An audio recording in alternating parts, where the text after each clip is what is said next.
Assalamualaikum, my dear students. Welcome to AMC learning program as well as in my today's online class.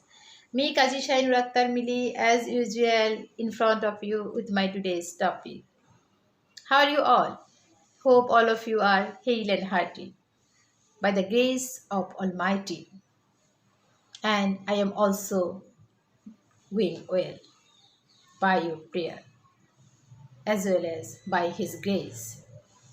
Students, today I want to discuss on my last day's question. In my last class, I gave you a question paper from a national university questions. And there I told you to solve it at your home. আমি বিশ্বাস করি তুমি যত বেশি practice করবে তত বেশি তুমি ভালো করবে। এজন্য প্রয়োজন এক্সারসাইজগুলো সলভ করা। So, without further discussion, let's go to today's discussion. Let's go to the screen of the computer. Let's go. Okay, students. Here is the question that I uploaded in my last class, and now I am going to solve the question, and I think all of you are ready to hear the answer. So listen carefully, and I think here your attentiveness is very important. যেখানে ভুল হবে সেগুলো একটু correct করবে, আর সাথে আমি কিভাবে বলছি সেগুলো একটু খেয়াল করবে। যদিও এই ক্লাসগুলোর উপর অনেকগুলো ভিডিও আপলোড করা আছে, সেটা বারবার বলছি। একটা ক্লাস যদি বুঝতে অসুবিধা হয় একটা ভিডিওতে যাবে, একদম ক্রনোলজিক্যালি যদি ভিডিওগুলো দেখো ডেভেলপমেন্টটা বুঝতে পারবে কোনটার পর আমরা কোনটা ভিডিও আপলোড করেছি এবং কিভাবে আমাদের আজকে আমরা মানে এই পর্যায়ে এসেছি সেগুলো তোমরা যদি ইউটিউবে যাও সবগুলো একসাথে পেয়ে যাবে।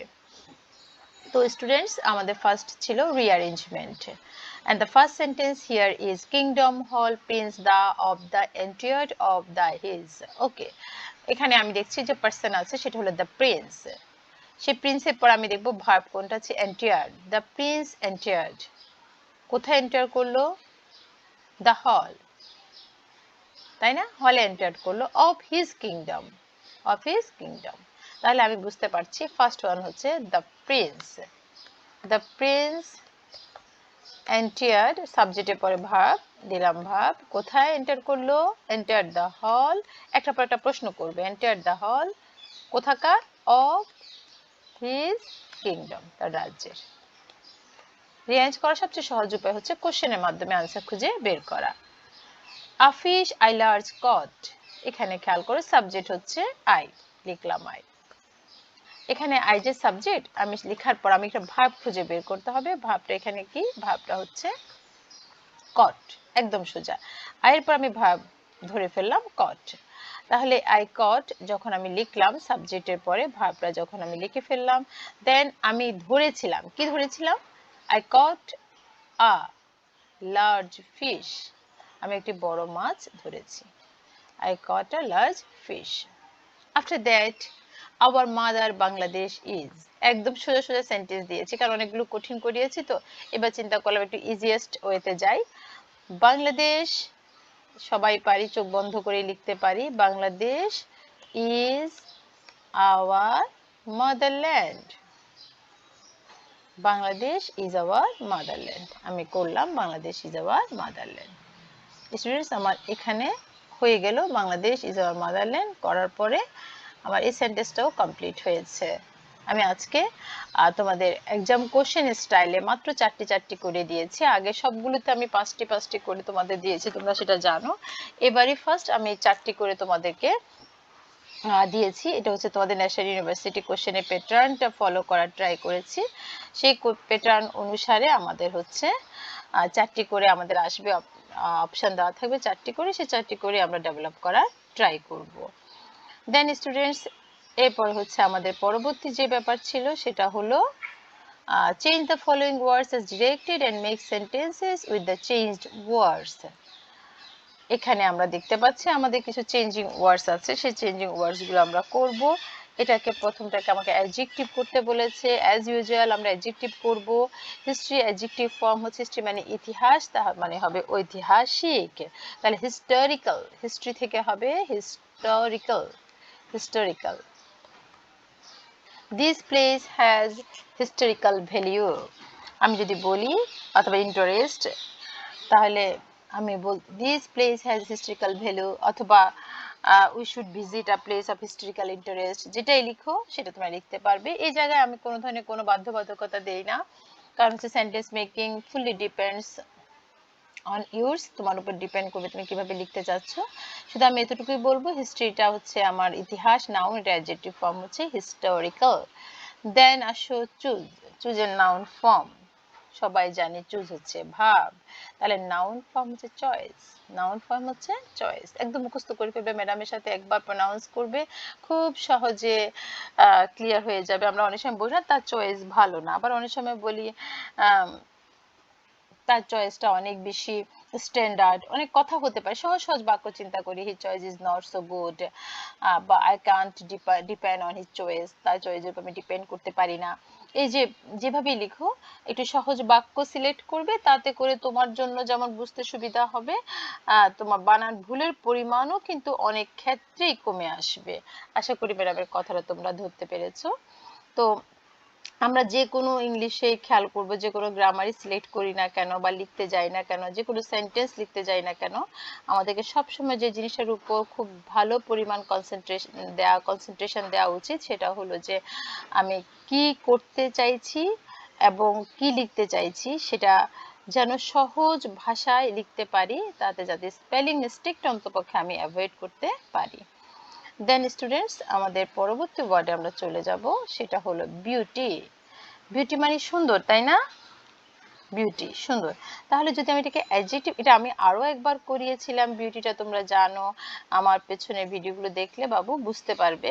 ওখানে এই বিউটি নিয়ে আমি মানে কি বলবো, বিউটি অনেক চেঞ্জিং ওয়ার্ডস করেছি, তো এর মধ্যে আমার মনে হয় এটাও আছে, একটু করে চেক করে দেখবে, সেখানেও আছে। তাহলে বিউটির ভার্ব ফর্ম হচ্ছে বিউটিফাই। বিউটি ভার্ব ফর্ম কি হবে? বিউটিফাই, মনে রাখবে বিউটি ভার্ব ফর্ম হচ্ছে বিউটিফাই। তাহলে আমরা এখন বিউটি ভার্ব ফর্মটা লিখে ফেলবো, বিউটি হয়ে যাবে বিউটিফাই, BEAUTI, বিউটিফাই, সরি হ্যাঁ বিউটিফাই, FYFI, বিউটিফাই। বিউটিতে অনেক সুন্দরভাবে সেন্টেন্স মেক করতে পারবে, কিন্তু বিউটিফাই বললে তাহলে কিভাবে লিখতে পারি? আমি যদি বলি প্লিজ বিউটিফাই দ্য রুম, এই রুমটাকে সুন্দর করো, ওকে, প্লিজ বিউটিফাই দ্য রুম, এই যে এটা হলো আমার সেন্টেন্স মেকিং। দেন ইমিডিয়েট অ্যাডভার্ব আমরা সবাই করতে পারি, ইমিডিয়েট অ্যাডভার্ব ফর্ম হচ্ছে কি হবে বাবা? ইমিডিয়েটলি। এটার জন্য দ্রুত বলে ফেলি, ইমিডিয়েটলি। ইমিডিয়েটের অ্যাডভার্ব ফর্ম হচ্ছে ইমিডিয়েটলি। তাহলে ইমিডিয়েটলি, তাৎক্ষণিকভাবে, ডু দ্য ওয়ার্ক ইমিডিয়েটলি, তাৎক্ষণিকভাবে বা দ্রুত কাজটি সম্পাদন করো, do the work immediately, okay. After that, use the right form of verbs. Though the topic doesn't belong to me, I want to discuss this topic because আমি দেখেছি এটাতে তোমাদের অনেকগুলো প্রবলেম হয়, মাঝে মাঝে দেখা যায় তোমরা এই সেন্টেন্স রাইট ফর্ম ভার্বে তোমাদের খুব একটা ভালো নলেজ থাকে না, যেহেতু এটা একটু গ্রামার বেস, রুলস বেস, সেজন্য অনেক ক্ষেত্রে তোমরা একটু ভুল করো। তো আমি সেখানে একটু করে বলবো আমরা কিভাবে ওয়ার্ডগুলো চেঞ্জ হয়, আমাদের ভার্বগুলো একটু চেঞ্জ হয়, আমরা সেটা একটু দেখার চেষ্টা করব। মেমোরাইজ আমাদের ব্র্যাকেটে আছে, the poem can memorise by the students. By এর আগে ভার্ব পাস্ট পার্টিসিপল হয়, এটা মনে রাখবে। এই সেন্টেন্সটা প্যাসিভ ভয়েসে দেওয়া আছে, তাহলে যদি প্যাসিভ ভয়েসে দেওয়া থাকে তাহলে আমি বুঝতে পারছি এটা আমার সেন্টেন্সটাকে প্যাসিভ ফর্মে নিতে হবে। এছাড়া আরো একটা ক্লু আছে, এখানে বাই আছে, বাই থাকাতে এটা বুঝতে পারছি বাই এর আগে ভার্ব পাস্ট পার্টিসিপল হবে, তাহলে মেমোরাইজড হয়ে যাবে। আর আমরা জানি প্যাসিভ ভয়েসে ক্যান থাকলে সেটা ক্যান বি হয়ে যায়, তাহলে the poem can be memorized. The poem can be memorized by the students.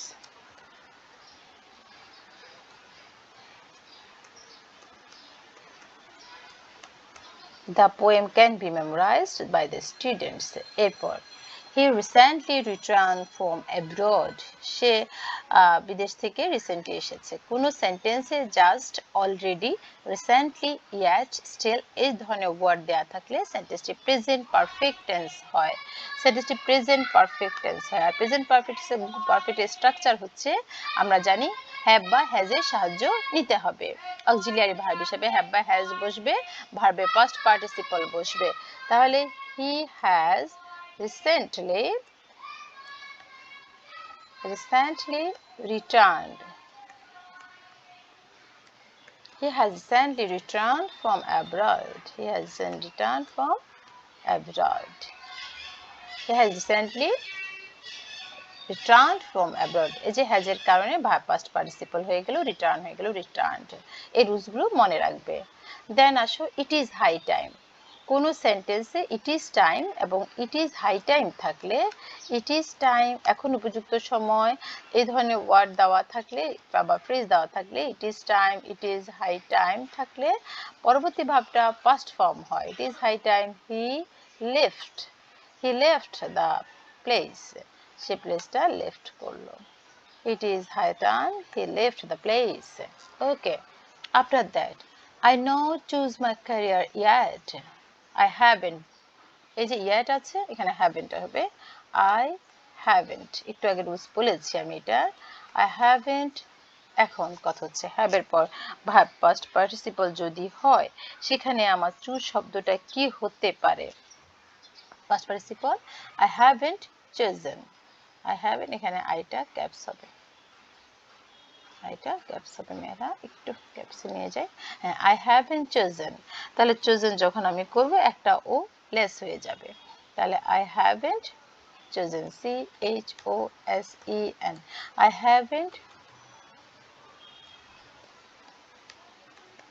I haven't chosen my career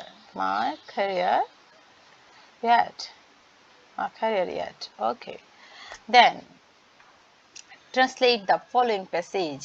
তার আগে আমাদের rearrangement, words formation and right form of verb. I think we have finished that and you have understood also. এটা আমার মনে হচ্ছে যে বুঝতে পেরেছো। সহজ সহজ আজকে সিলেক্ট করেছি। এরপর প্রাচীনকালে মানুষ অসহায় ছিল। আমরা এই ট্রান্সলেশনে চলে যাব। এই ট্রান্সলেশনে যাওয়ার আগে একটু করে কথা বলবো। আমরা আমাদের লাস্ট ক্লাসগুলোতে অনেকগুলো কি বলবো যে সেন্টেন্সের যে ট্রান্সলেশনগুলো করেছি, আমরা অনেকগুলো ট্রান্সলেশন করেছি।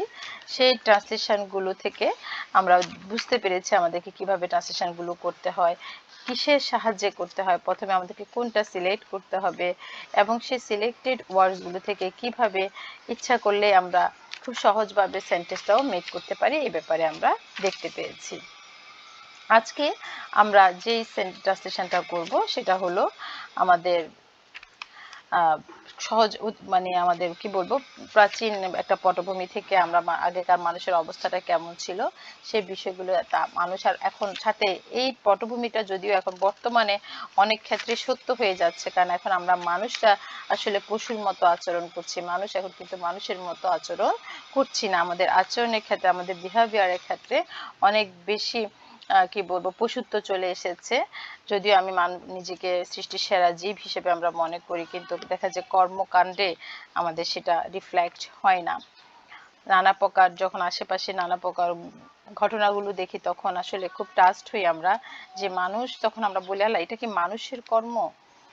হ্যাঁ, সত্যিকার অর্থেই যদিও আমরা খুব সারপ্রাইজ হই, কিন্তু রিয়ালিটি ইজ দ্যাট এটা মানুষ এই কাজগুলো করে থাকে। পশুর কাজ পশু করেছে, তো সেই পশুর কাজের যেটা পশুর কর্ম সে তো পশু করবেই, কিন্তু মানুষ যখন ইনহিউম্যান হয়ে ওঠে, পশুর মতো আচরণ করে, তবে তখন এর চেয়ে কষ্টের কিন্তু আর কিছুই থাকে না। So students, let's go to the main topic. অনেক কথা বলে ফেললাম। আসলে নানা প্রকার আশেপাশের ঘটনাগুলো দেখে খুব খারাপ লাগে, তখন আসলে অবাক হয়ে যায়। তো আমাদের সেন্টেন্সটা একটু পড়ি। প্রাচীনকালে মানুষ অসহায় ছিল। মানুষ আর পশুদের তেমন তফাৎ ছিল না। বন্য জন্তু জানোয়ারের ভয়ে মানুষ সব সময় কাতর থাকতো। তারা ঘর বানাতে জানতো না, এমনকি পোশাক হাতিয়ার তৈরি করতে পারতো না। সেই সময়টা আসলে ভালো ছিল। এখন জেনে মানুষ নিজেই পশু হয়ে গেছে। তো প্রাচীনকালে মানুষ অসহায় ছিল। অসহায় কথাটা আমরা সকলেই জানি, হেল্পলেস। প্রাচীনকাল, এনশিয়ান্ট টাইম। তাহলে ম্যান যদি আমরা বলি, ম্যান ওয়াজ, একটু ক্যাপস দিয়ে শুরু করি, ম্যান ওয়াজ হেল্পলেস। মানুষ কি ছিল? হেল্পলেস ছিল। Helpless in the ancient time. Ancient time. Man was helpless in the ancient time. মানুষ আর পশুতে তেমন তফাৎ ছিল না। ডিফারেন্স, তফাৎ, হ্যাঁ, তেমন তফাৎ ছিল না। তার মানে নট অনলি ডিফারেন্স, তেমন, তাহলে considerable difference. There wasn't considerable difference between man and পশু, ইংরেজি কি? beast. There wasn't. তখন মানুষ আর পশুতে তেমন তফাৎ ছিল না, এখনো নাই। জাস্ট আমরা সভ্য হয়েছে এটাই বলতে পারছি আমরা। ওকে, there wasn't, হ্যাঁ, there wasn't